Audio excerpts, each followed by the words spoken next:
Sanibona bafethu. So lana sino Paulo Bento. uPaulo Bento lo ucoach ongenzeka abe ucoach Orlando Pirates. Yabo ama reports ke several reports have reported ukuthi lo coach lo he is on the top of the list yo coaches ongenzeka babe ucoach Orlando Pirates. Mase sibheke kahle kahle i-managerial history yakhe ama teams aseka wa coach before. Angifuni ukuqaba manga. For me, I feel like the guy i-CV yakhe iyabukeka. Yabo i-CV yakhe iyabukeka even though singesazi yabo last time we signed a European coach kwakuJose Riviero yabo i-CV yakhe ayingabukeki i-CV yakhe yabo sasingayithandi as abalandeli but ke uJose Riviero wakwazi kuyiredeema as ucoach wasikhombisa ukuthi kahle kahle i-CV ayisho lutho yabo i-CV ayisho lutho kuya ngama tactics owasebenzisayo as ucoach yabo ukuthi wena sekawawinani before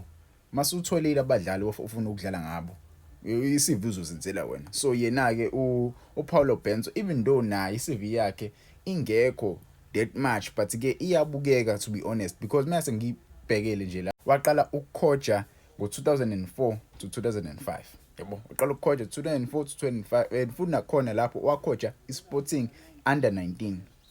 yabo wacoacha iSporting under 19 back in 2004 and 2005 le team le iyona le team edlala uCristiano Ronaldo yabo I think ngalezi ikhathi uCristiano Ronaldo wesethana khamba kuSporting if I'm not mistaken yabo ngangitshela ama comments but wayesethana khamba la kuSporting uCristiano Ronaldo wathi sesuka ku under 19 wajoina iSporting CP as uhead coach yabo wajoina i-team enkulu yeSporting CP yabo from 2005 until 2009 yabo ilapho khona wayecoacha khona kwathi ngo2010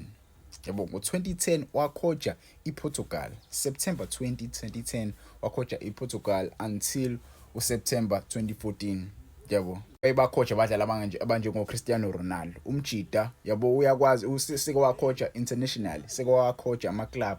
yabo ama-club nje wasuka kuSporting CP wacoacha iPortugal wasesuka kuyiPortugal waya kuCruzeiro yabo iCruzeiro even though ungayazi ukuthi le club le yake but ke wahamba wayicoacha iCruzeiro wahlala only 1 year kuleyo club leyo because wasayinwa ngoMay 2016 wahamba ngoJuly yabo wathi suka khona wayojoin iOlympiacos yabo iOlympiacos siyazi bafuthi team enkulu yaseEurope edlala sijole kuyibona kwiEurope idlala umjida wayijoina iOlympiacos wayijoina ngo2016 wahamba kuyona ngo2017 yabo wathi sesuka khona wayojoina iCQ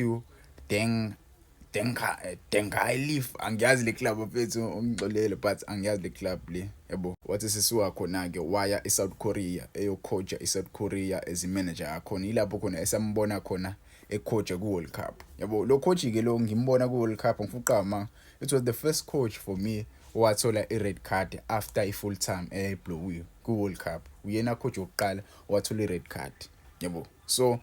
mhlambe ama anger issues unawo mhlambe iyona into ezofika nayo kuOrlando Pirates because lo coach lo sesana khamba kwePirates uJose Riviero is a humble coach ayathanda ukukhuluma kakhulu yabo ayathanda ukukhuluma kakhulu ayathanda ukuxabana no ref kakhulu but ke recently we saw uJose Riviero thola yellow card yaxabana nalo ref lo i-photo official wesifazane yabo another team I coachile from 2023 to 2025 UAE wabi manager international yabo one thing I can say about this coach is that ndothini usebona ama cultures ahlukahlukene yabo understand ama cultures ahlukahlukene because he has coached on an international stage he has coached ama club yabo ahlukahlukene eEurope international stage usecoachile ama clubs ahlukahlukene eEurope usecoachile so mhlambe uma eseyishifta ke indlela yakhe eza la eAfrica mhlambe nakhona uzofike experience ama cultures ahlukene yabo mina into engam advise kuyona mhlambe masayibona ivideo ngingazi phela mhlambe uzoyibona noma ngiyayibona into engamtshela yona ukuthi angazama ukuyishintsha iculture Orlando Pirates ine culture siyazi iculture Orlando Pirates abadlali abanjengoTito Maswanganye abadlali kumele bavumele badlala indlela abadlala khona njengoba uJose Riviero ayishilo uthi uTito Maswanganye uyamthanda indlela adlala khona because usuka le kuma-grassroots kudlalwa ngale ndlela vele yabo bayi-express indlela abadlala khona mabedlala ngale ndlela uba ne-confidence umjida aperform yabo enze team iperform enze ihlwele sijabule yabo sometimes when you play that kind of football kumele kube khona i-end product ungavele wenze nje and uTito Maswanganye unayo i-end product avele enze nje idayela isidingo singekho yabo. So engathi uthi abadlali abanjengoTito Mabasa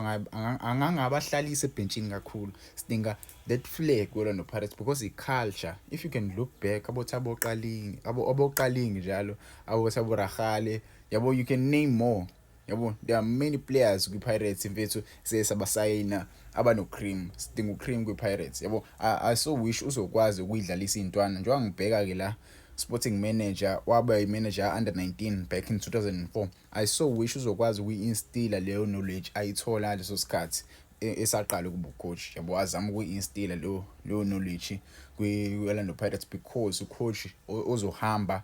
usathanda kupromote iy'ntwana ey'ningi ey'dlala kwi-first team right now is because of Jose Riviero, yabo. Iy'ntwana ey'dlala nje, it's because of Jose, yabo. So bafethu, yeah, ningangitshela nina about lo coach lo, yabo. Ningangitshela ukuthi nina ngokweni nimbona right in for i-Pirates singesazi, yabo. Kusahlungwa bafethu, yabo. Mhlawumbe abanye sisobezwa bevezwa kule list le, yabo, nabo ngisizama ukubadayisetha kanje, but-ke ngithe awuke ngifike la nginitshele ngaye kabanzi ukuthi, yabo, ukanjani, uyisima kanjani. Mina for me I feel like umjida ungcono singesazi, but-ke izinto mey'ngahlangani because mina sengibheke la ucoach ojwayele ukuxoshwa, yabo, usathanda kuxoshwa nje, yabo, ngoMarch njengoba exoshwe i-UAE nje, ucoach vele nojwayele ukuxoshwa. So mexoshwa kanje, yeah, kungaba inkinga. And mexoshwa during the season kwi-Pirates, I feel like i-Orlando Pirates kumele iyobheka lo coach lo we-Steelers, Steve Barker, yabo. I think Steve Barker can do a better job than other European coaches esingabalanda, because Steve Barker nawe uyakwazi ukusebenzisa i-youth. Since afika ku-Steelers, baningi abadlali asakabakhiqiza,